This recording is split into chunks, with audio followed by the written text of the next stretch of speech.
नमस्कार। नेपाल टेलिभिजन समाचारमा यहाँलाई स्वागत छ। म सुरेन्द्र पौडेल र म श्वेता सिन्हा। सुरुमा प्रमुख समाचार।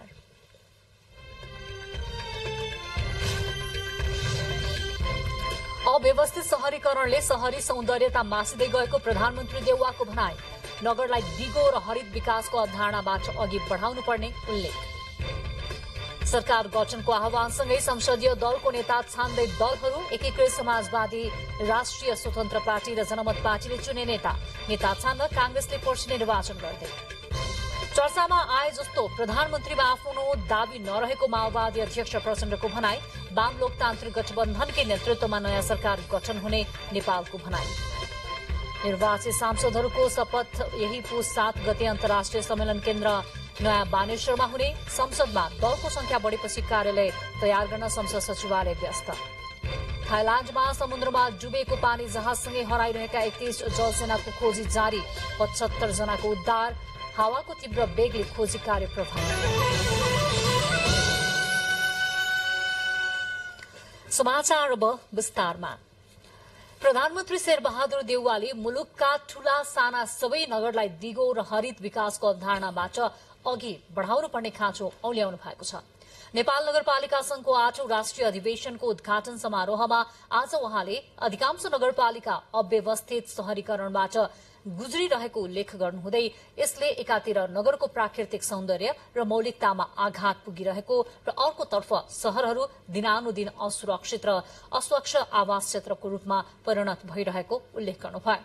प्रधानमन्त्रीले राजधानी काठमाडौँदेखि मुलुकका ठूला साना सबै नगरलाई दिगो र हरित विकासको अवधारणाबाट अघि बढाउनु पर्ने आवश्यकता रहेको पनि बताउनुभयो।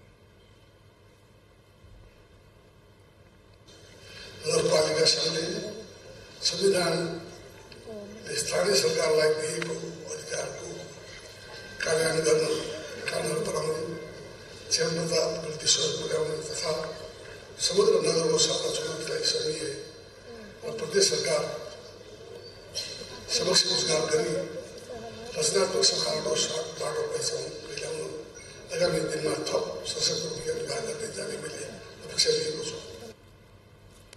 विभिन्न राजनैतिक दलका प्रतिनिधिहरूको उपस्थिति बीच 3 दिनसम्म चल्ने महाधिवेशनमा देशभरका नगरपालिकाहरूका प्रतिनिधिहरू सहभागी हुनुहुन्छ। कार्यक्रमको व्यावसायिक सत्रमा विभिन्न विषयका कार्यपत्रहरू पनि प्रस्तुत गरिनेछन्। राष्ट्रपति विद्यादेवी भण्डारीले गठबन्धन सरकार गठनको आह्वान गरेसँगै दलहरू संसदीय दलका नेता चयनमा व्यस्त बनेका छन्। राष्ट्रिय स्वतन्त्र पार्टी, नेकपा एकीकृत समाजवादी र जनमत पार्टीले संसदीय दलको नेता चयन गरेका छन्। संसदको सबैभन्दा ठूलो दल नेपाली कांग्रेस संसदीय दलको नेताको निर्वाचन पर्सि बुधबार हुने भएको छ। कांग्रेस संसदीय दल निर्वाचन समितिले संसदीय दलको नेताको निर्वाचन यही पुस 6 गते हुने गरी आज कार्यतालिका सार्वजनिक गरेको छ। निर्वाचन प्रयोजनका लागि पार्टीका नेता विष्मराज आङदम्बे संयोजक, पुष्पा भूषाल र प्रकाश रसाइली स्नेही सदस्य रहेको समिति पनि गठन गरिएको छ। तालिका अनुसार संसदीय दलको नेतामा उम्मेद्वार बन्नका लागि भोलि दिउँसो 2 बजेदेखि 3 बजेसम्म दरखास्त दिने र उम्मेद्वारको अन्तिम नामावली प्रकाशन भोलि नै अपराह्न 5:45 बजेसम्म हुनेछ। मतदान हुने भए पुस 6 गते बिहान 8 देखि 10 बजेसम्म हुने र मतदानमा जाँदा आफू निर्वाचित भएको प्रमाणपत्र साथमा लिई जानुपर्ने समितिले जनाएको छ।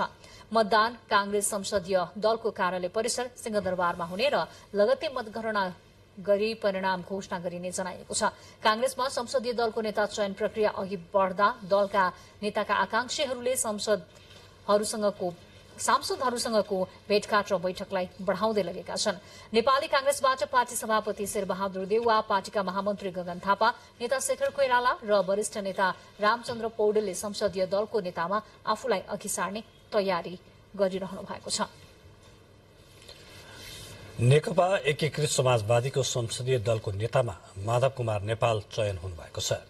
आज बसेको पार्टीको पहिलो बैठकले अध्यक्ष नेपाललाई सर्वसम्मत रूपमा दलको नेता चयन गरेको हो। यस्तै उपनेतामा राजेन्द्र प्रसाद पाण्डे चुनिनु भएको छ भने संसदीय दलको प्रमुख सचेतकमा उपमहासचिव प्रकाश ज्वाला चुनिनु भएको छ। पार्टीका महासचिव डाक्टर बेदुराम भूषालका अनुसार संसदीय दलको नेता चुन्दै गर्दा पार्टी सरकारमा जाने पक्षमै रहेको बताउनु भएको छ। सरकारमा पनि जाने पक्षमै छौँ। सरकारमा कसरी जाने, के हिसाबले जाने भन्ने कुरा चाहिँ अहिले सरकार बन्ने प्रक्रियामा पुगिसकेपछि नै छलफल हुने विषय हो। अहिले त्यस विषयमा हामीले छलफलमा प्रवेशै गरेका छैनौँ। त्यसो भएर 2टा धार हुने 3टा धार हुने भन्ने कुरै आएन। यसैगरी राष्ट्रिय स्वतन्त्र पार्टीले पनि पार्टी सभापति रवि लामिछानेलाई संसदीय दलको नेता चयन गरेको छ। पार्टीको आज बसेको बैठकले पार्टी सभापति लामिछानेलाई संसदीय दलको नेता चयन गरेको हो। यसैगरी बैठकले सरकारमा जाने वा नजाने सम्बन्धमा निर्णय गर्ने जिम्मा पार्टी सभापतिलाई नै दिएको पार्टी प्रवक्ता डाक्टर मुकुल ढकालले जानकारी दिनुभयो। यसैगरी जनमत पार्टीको संसदीय दलको नेतामा पार्टी अध्यक्ष डाक्टर सीके राउत चयन हुनुभएको छ। पार्टी कार्यालय बुद्धनगरमा बसेको पार्टीका सांसदहरूको बैठकले राउतलाई सर्वसम्मत रूपमा दलको नेता चयन गरेको पार्टीका उपत्यका इन्चार्ज हरेन्द्र चौधरीले जानकारी दिनुभयो। बुलेटिनमा समाचारहरूको क्रम जारी छ। अहिलेलाई केही बेर विज्ञापन। विश्रामपछि पुनः स्वागत छ। अब बाँकी समाचार।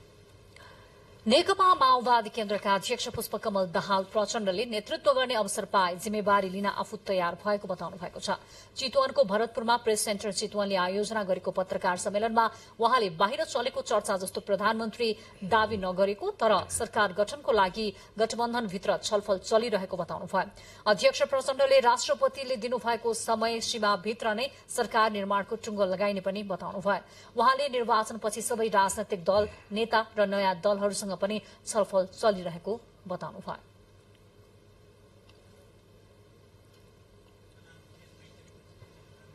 अब हिजो राष्ट्रपतिबाट सरकार गठनको निम्ति 7 दिनको समय दिएर आह्वान भइसकेको छ र हामी गठबन्धन बस्छौं र गठबन्धनबाट सजिलै निर्णय हुन्छ। अहिले टुङ्गो लागेको छैन। त्यस्तो कुनै व्यक्तित्व भयो भने राष्ट्रपति बनाउँदा ठिक हुन्छ भन्ने सुझावहरू चाहिँ आएको हो। हामीले गठबन्धनभित्र या राजनीतिक दलहरू कसैसँग पनि यो विषयमा चर्चा भएको पनि होइन र त्यो अहिले सम्भव पनि छैन। यो कुरा पनि गलत हो। यसैबीच नेकपा एकीकृत समाजवादीका अध्यक्ष माधव कुमार नेपालले वाम लोकतान्त्रिक गठबन्धनको नेतृत्वमा नयाँ सरकार गठन हुने दावी गर्नुभएको छ। नेकपा एकीकृत समाजवादीबाट निर्वाचित भएका सांसदहरूको बधाई ज्ञापन कार्यक्रममा अध्यक्ष नेपालले वामपन्थीको मात्रै सरकार बन्ने सम्भावना भने नरहेको बताउनुभयो। अध्यक्ष नेपालले आफ्नो दल भने वर्तमान सत्ता गठबन्धन कायम रहनेमा विश्वस्त रहेको पनि उल्लेख गर्नुभयो।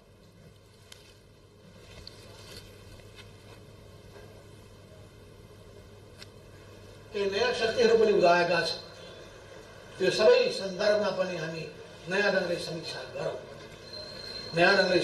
गरौँ। कसैको पनि बहुमत नभएको हुनाले कस्तो किसिमको सरकार बन्ला भन्ने कुरा पनि व्यापक रूपमा चर्चामा विषय गरेको छ। कसैले गैर वामपन्थी सरकारको कुरा उठाउने गरेको छ, त्यो पनि खयाली कुरा मात्रै।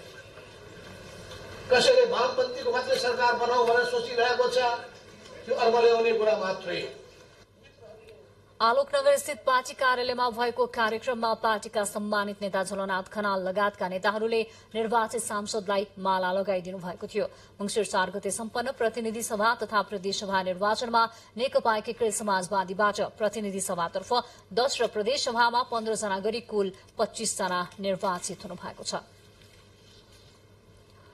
निर्वाचित सांसदहरूको शपथ यही पुस 7 गते हुने भएको छ। संसद सचिवालयले आज सूचना प्रकाशित गरी नयाँ सांसदहरूको शपथ पुस 7 गते 1 बजेको समय तोकिएको जनाएको हो। सांसदहरूको शपथ हालको संसद भवन रहेको अन्तर्राष्ट्रिय सम्मेलन केन्द्रमा गराइनेछ। नवनिर्वाचित सांसदहरूको शपथ भन्दा अगावै निर्वाचित 275 सदस्य मध्ये सबैभन्दा ज्येष्ठ सदस्यले राष्ट्रपतिसँग शपथ लिने र ज्येष्ठ सदस्यले अन्य सांसदहरूलाई शपथ खुवाउने अभ्यास रहेको छ। प्रतिनिधि सभाका कुनै सदस्यले आफ्नो मातृभाषामा शपथ लिन चाहेमा त्यस्तो सदस्यले शपथको बेहोरा आफ्नो मातृभाषामा अनुवाद गरी सो अनुवादको प्रति सहित संघीय संसद सचिवालयमा उपलब्ध गराउन आग्रह गरिएको छ। सचिवालयले शपथ ग्रहणका लागि राष्ट्रिय पोशाक वा आफ्नो सांस्कृतिक पहिचान झल्कने पोशाकमा उपस्थित हुन पनि आग्रह गरेको छ। राष्ट्रपति विद्यादेवी भण्डारीले यही पुस 10 गतेभित्र नयाँ सरकार गठनका लागि आह्वान गर्नुभएपछि नयाँ सरकार बन्नु अगावै संसद सचिवालयले सांसदहरूको शपथ ग्रहणको कार्यक्रम राखेको हो। संघीय संसदमा दलको संख्या बढेसँगै संसद सचिवालयले कार्यालय तयार पार्नेदेखि सरसफाईको काम समेत गरिरहेको छ। पहिला भएका कार्यालयमा दलहरूका लागि ठाउँ अपुग भएपछि सिंहदरबारमै रहेका अन्य भवनमा समेत दलका कार्यालय बनाउने काम धमाधम भइरहेको छ। नवनिर्वाचित जनप्रतिनिधि सिंहदरबार प्रवेश गर्ने दिन नजिकिँदै गर्दा संसद सचिवालय सिंहदरबारमा पनि संसदीय दलको कार्यालय निर्माणको काम धमाधम भइरहेको छ। गत मंसिर 4 गते सम्पन्न आम निर्वाचनपछि संघीय संसदमा 12वटा दलको प्रतिनिधित्व हुनेछ, जसमध्ये नेपाली कांग्रेस, नेकपा एमाले, नेकपा माओवादी केन्द्र, जनता समाजवादी पार्टी, राष्ट्रिय स्वतन्त्र पार्टी, राष्ट्रिय प्रजातन्त्र पार्टी र जनमत पार्टी यसै निर्वाचनबाट राष्ट्रिय दल बनेका छन्। नेकपा एकीकृत समाजवादी पार्टी, नागरिक उन्मुक्ति पार्टी, नेमकिपा र राष्ट्रिय जनमोर्चा तथा 5वटा स्वतन्त्रबाट निर्वाचित भएकाहरूलाई समेत कार्यालय प्रयोजनका लागि भौतिक पूर्वाधार निर्माणको काम भइरहेको छ। संसदीय दलको कार्यालय धेरै आवश्यक परेपछि संसद सचिवालयले पहिले हेलो सरकार रहेको कार्यालय भएको प्रिफ्याबको भवनमा संसदीय दलको कार्यालय बनाइरहेको छ। संघीय संसदमा पहिलो पटक प्रवेश गर्ने राष्ट्रिय स्वतन्त्र पार्टी, जनमत पार्टी, नागरिक उन्मुक्ति पार्टीसँगै राष्ट्रिय प्रजातन्त्र पार्टीलाई समेत नयाँ भवनमा तयार पारिँदैछ। दलमा संसदको संख्याका आधारमा कार्यालय व्यवस्थापन, सभा हल, फर्निचर व्यवस्थापन गर्ने गरेको सचिवालयको भनाइ छ।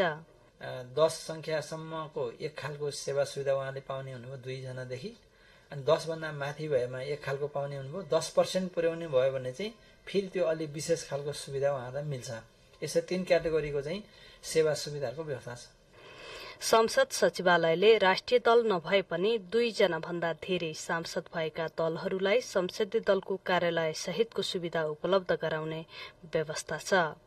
संसद सचिवालयका अनुसार सिंहदरबार स्थित पुतली बगैंचामा नयाँ भवन निर्माणको काम सम्पन्न भएपछि भने सबै कार्यालयहरू नयाँ भवनमा सारिनेछ। क्यामेरामा रोबिन दाहाल र सुरेन्द्र आचार्यका साथ सलुजा दाहाल, काठमाडौँ। सरकारले मौसमी कामदार व्यवस्थापन निर्देशिका 2079 स्वीकृत गरेको छ। पुस 3 गते बसेको मन्त्री परिषद बैठकका निर्णयहरू सार्वजनिक गर्न आज आयोजित पत्रकार सम्मेलनमा सरकारका प्रवक्ता एवं संचार तथा सूचना प्रविधि मन्त्री ज्ञानेन्द्र बहादुर कार्कीले मन्त्री परिषद बैठकले अन्नमा आधारित पूरक बाल आहारको गुणस्तर मापदण्ड निर्धारण गर्ने सम्बन्धी आदेश स्वीकृत गर्ने, खाद्य पदार्थमा हेभी मेटलको अधिकतम मात्रा निर्धारण गर्ने सम्बन्धी आदेश स्वीकृत गर्ने निर्णय गरेको जानकारी दिनुभयो।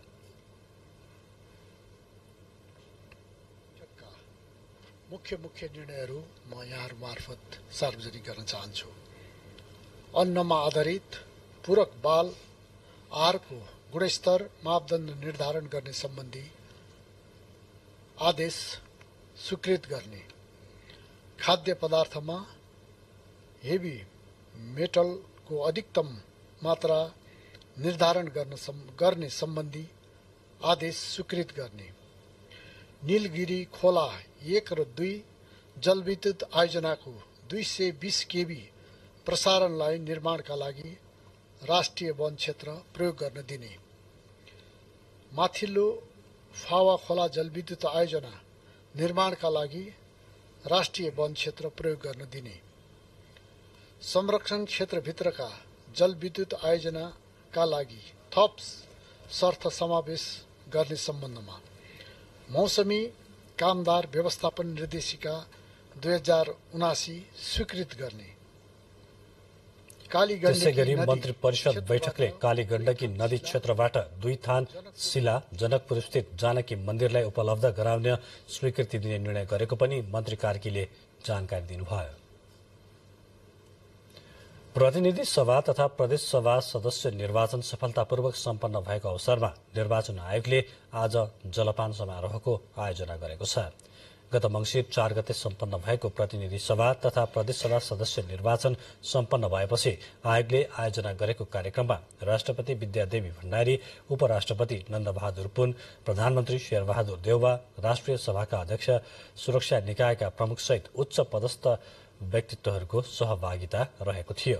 कार्यक्रममा प्रमुख निर्वाचन आयुक्त दिनेश कुमार थपलियाले राज्यका सबै क्षेत्रबाट सहयोग र समन्वय भएकोले एकै चरणमा निर्वाचन सम्पन्न हुन सकेको भन्दै सबै निकायहरूलाई धन्यवाद दिनुभयो। अधिकृत स्थानीय प्रशासन तथा सुरक्षा निकायका स्थानीय इकाइ मार्फत निर्वाचन खर्च, निर्वाचन प्रचार प्रसार र आचार संहिताको अनुगमन हुने, आम सञ्चार माध्यमको स्वनियमन गर्न उत्प्रेरित गर्ने, निर्वाचनमा राजनीतिक विज्ञापनको निम्ति रेडियो, टेलिभिजन, अनलाइन र छापा माध्यमको उपयोग गर्न सकिने, सामाजिक सञ्जालका कम्पनीहरूसँगको सहकार्यमा मिथ्या सूचना, दुष्प्रचार र द्वेषपूर्ण अभिव्यक्तिको नियमन गरिने र मतदानको दिन सवारी आवागमनमा सहजता ल्याउने लगायतका प्रयासहरू पनि यो निर्वाचनबाट प्रारम्भ गरिएको छ। निर्वाचन आयोगले निर्वाचित सांसदहरूको सूची सहितको प्रतिवेदन गत मङ्सिर 29 गते राष्ट्रपतिलाई बुझाएको थियो। समाचारहरूको क्रम जारी नै छन्। अहिलेलाई फेरि पालो भएको छ केही बेर विज्ञापनको।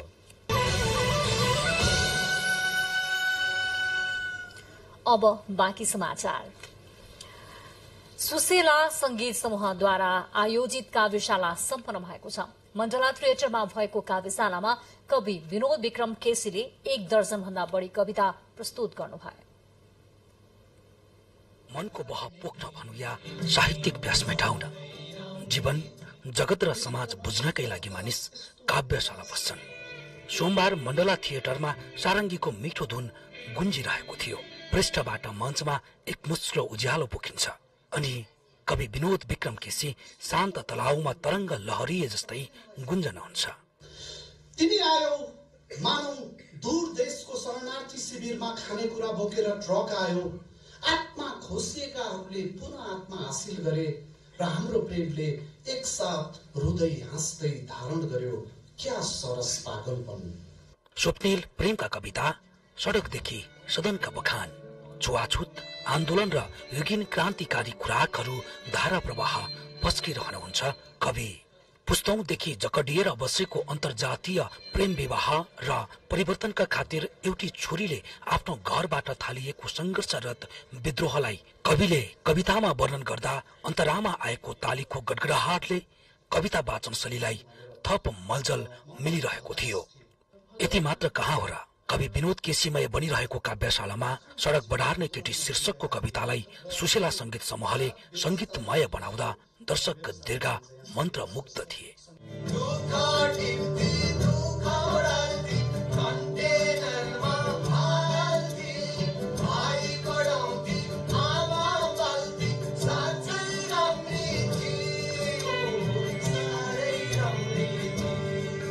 अझ कवि शान्ति प्रिया वन्दनाको लयबद्ध वाचन कलाले काव्यशाला थप कवितामय बन्यो। टोलको श्रेष्ठ भला बिनाया पक्की छ, यो केटी किन मेरो अदमै राख्दिन। उसको गन्स प्यान्टको आखी झ्यालबाट चियाउने 1-2 चोक्टा छालामा हिंसा गर्न भने चुक्दैन कहिल्यै। प्रस्तुत कविताहरू साँच्चै परिवर्तनका लागि विद्रोह गरिरहेको थियो। समाजमा आमूल परिवर्तनको बिगुल फुकिरहेको थियो। क्यामेरामा कुमार शर्माको साथमा लालकुमार मोक्तान, नेपाल टेलिभिजन, काठमाडौँ।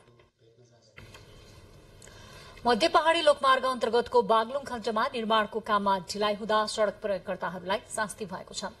निर्माण कम्पनीले काम अल्पत्र अवस्थामा राख्दा नियमन निकाय कड़ा रूपमा प्रस्तुत हुन नसकेको स्थानीय बासिन्दाले गुनासो गरेका छन्।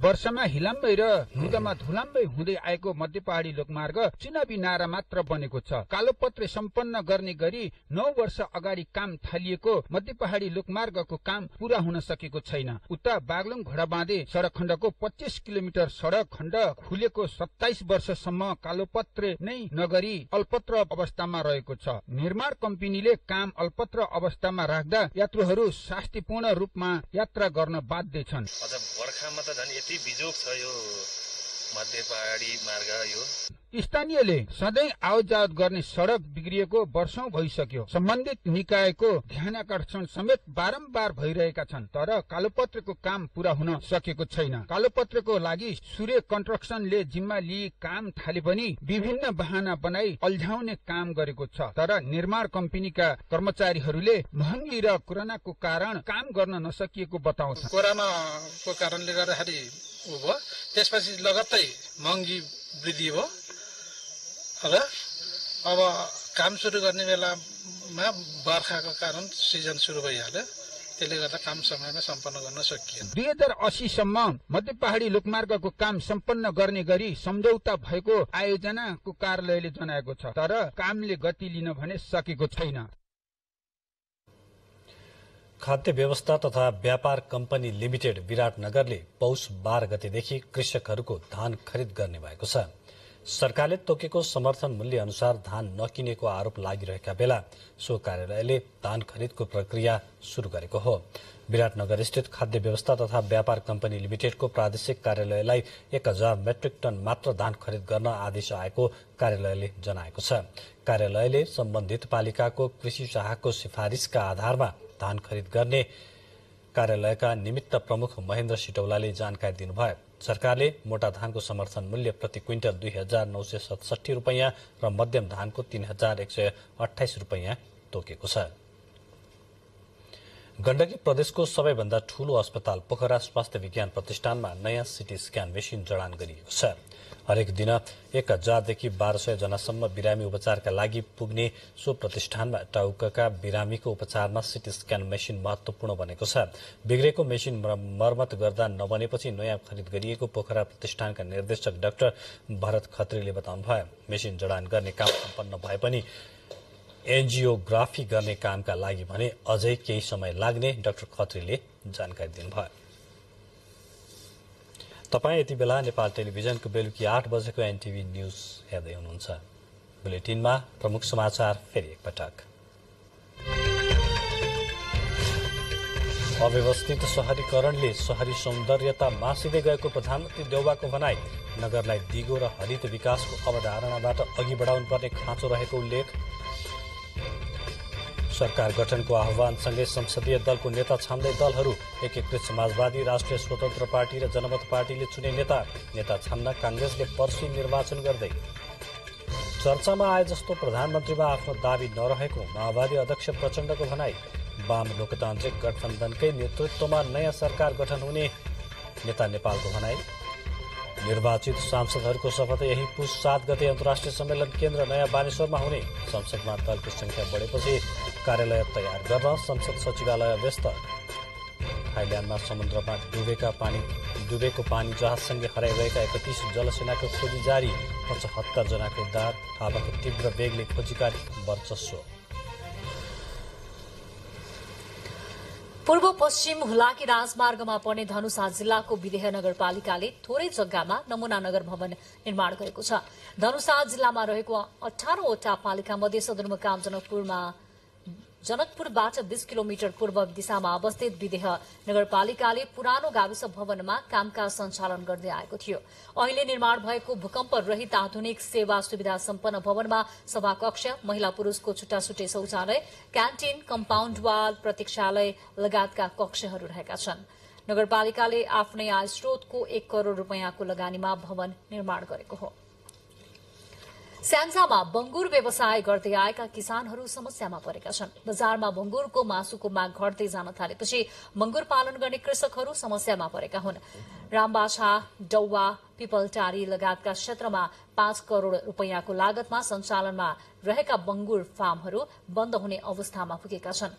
वालिङ नगरपालिका भित्रका भीम लुइटेल, तिलक भट्टराई र पूरन पौडेलका फार्ममा रहेका करिब 20,000 बंगुरका बच्चाहरू बिकेका छैनन्। 1 वर्षमा 2 पटकसम्म बंगुरले बच्चा उत्पादन गर्ने गर्दछ।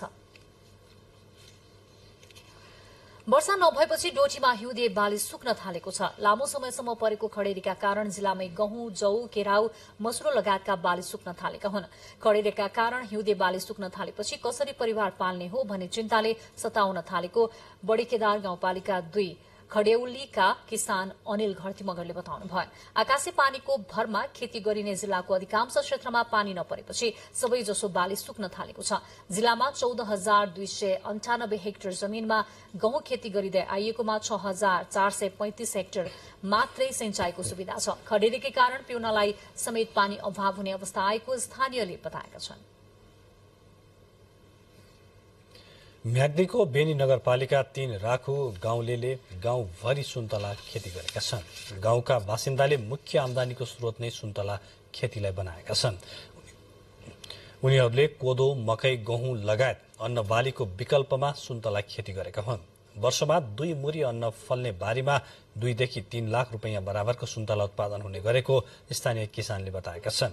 भिरालो पाखोमा रहेको राखुका 50 परिवार कृषकले यसपटक तल्लो र उपल्लो राखुमा 1 करोड मूल्य बराबरको सुन्तला फलाएका छन्। पूर्वी नवलपरासीको हुप्सेकोट गाउँपालिकाका किसानहरू व्यावसायिक रूपमा काँक्रो खेतीतर्फ आकर्षित भएका छन्। कृषि पकेट क्षेत्रको रूपमा परिचित हुप्सेकोट क्षेत्रका किसानहरूले अन्नबालीबाट आकर्षक आमदानी लिन नसकेपछि काँक्रो खेतीलाई महत्त्व दिएका हुन्। हुप्सेकोट गाउँपालिका वडा नम्बर 1 जुके पानीका किसानहरू अहिले काँक्रो टिप्न र बिक्री गर्नमा निकै व्यस्त छन्। कृषि पकेट क्षेत्रको रूपमा परिचित जुके पानी क्षेत्रका किसानहरूलाई काँक्रो टिप्न भ्याइ नभ्याइ भएको छ। वर्षमा 3 बालीसम्म यहाँका किसानले काँक्रो खेती लगाउने गर्दछन्। व्यावसायिक काँक्रो खेती गरेका किसानको घरमा मेला जाँदा जाँदै काँक्रो खेती गर्न सिक्नु भएको ठिसमा राणा राम्रो आमदानी भएपछि निकै खुशी हुनुहुन्छ। 2 वर्षदेखि काँक्रो खेती गर्दै आउनु भएको राणाले अहिले मात्रै काँक्रो बेचेर 33,000 आमदानी गरिसक्नु भएको छ। 7,000 को मैले यो लगानी गरे हैन, मेरो अहिले अलिकति आउनै बाँकी छ। 33,000 जति मैले लिभ्याएर। आमदानीको स्रोत कृषि मात्रै भए पनि व्यावसायिक रूपमा कृषि पेसामा आबद्ध नभएका किसानहरू अहिले काँक्रो खेतीमा आकर्षित भएका छन्।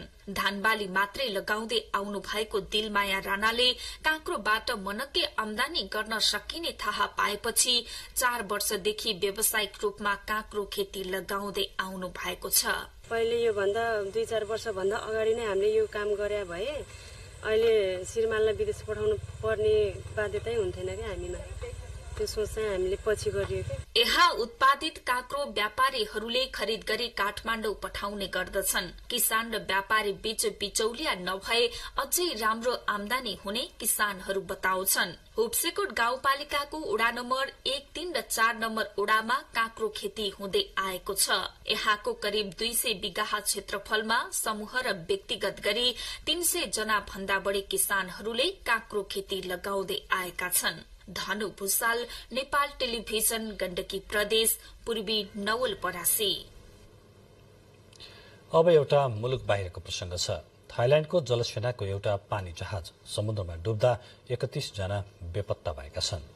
आइतबार राति गल्फ अफ थाइल्याण्डमा आँधी आउँदा सो जहाज डुबेको हो। पानी जहाजको विद्युत आपूर्ति गर्ने ठाउँमा पानी पसेपछि जहाजमा रहेका 75 जनालाई उद्धार गरिए पनि 31 जना अझै हराइरहेको थाई अधिकारीहरूले बताएका छन्।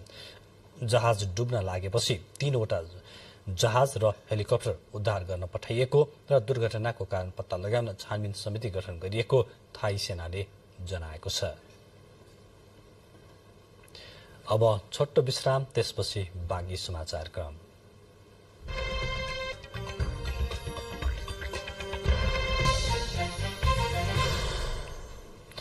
बाँकी समाचार क्रमको सुरुमा आर्थिक समाचार। विगतका वर्षहरूमा जस्तै यस वर्ष पनि विकास खर्च ज्यादै न्यून खर्च भएको छ। चालू आर्थिक वर्षको पुस महिना लागिसक्दा पनि 9% को हाराहारीमा मात्रै विकास खर्च भएको महालेखा नियन्त्रकको कार्यालयले जनाएको छ।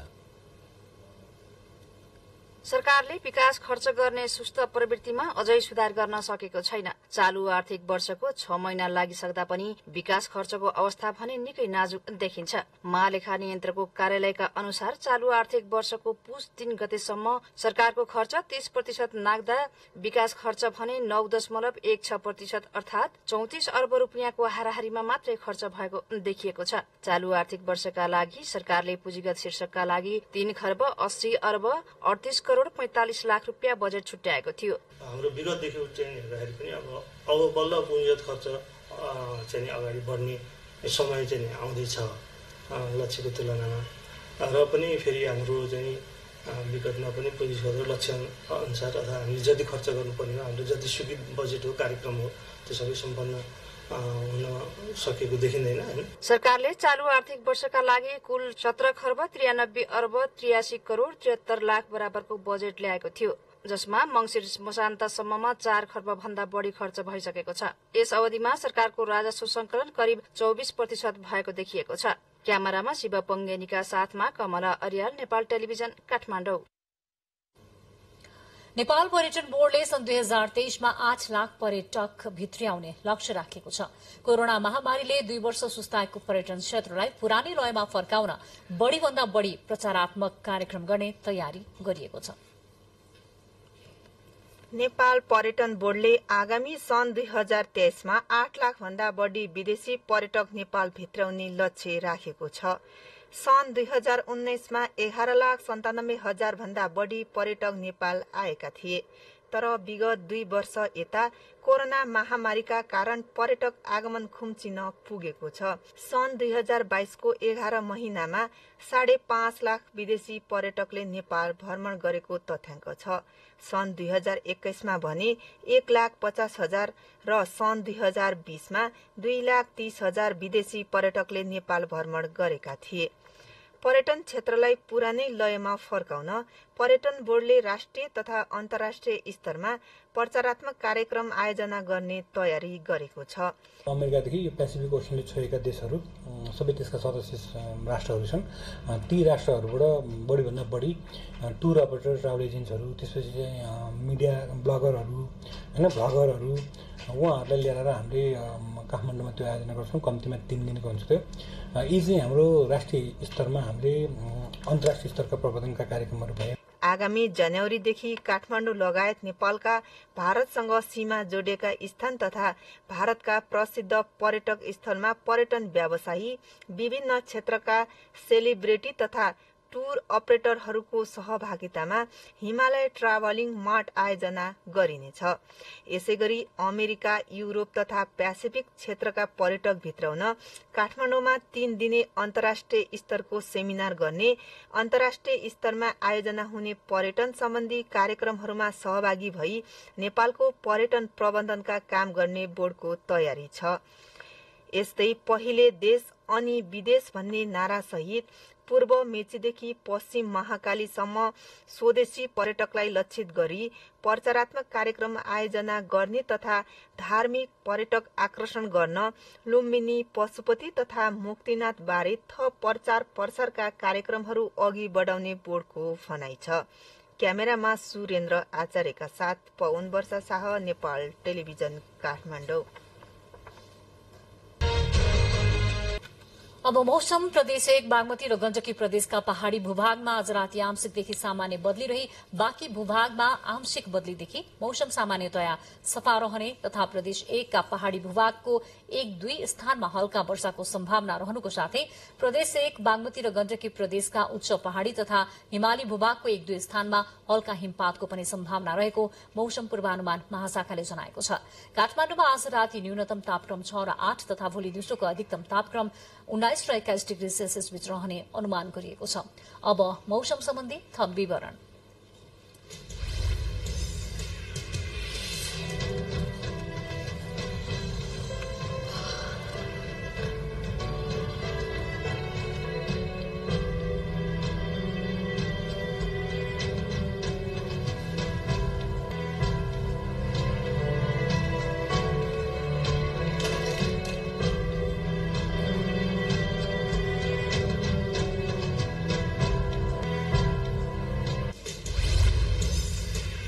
बुलेटिनको अन्त्यमा प्रमुख समाचार पुनः एकपटक।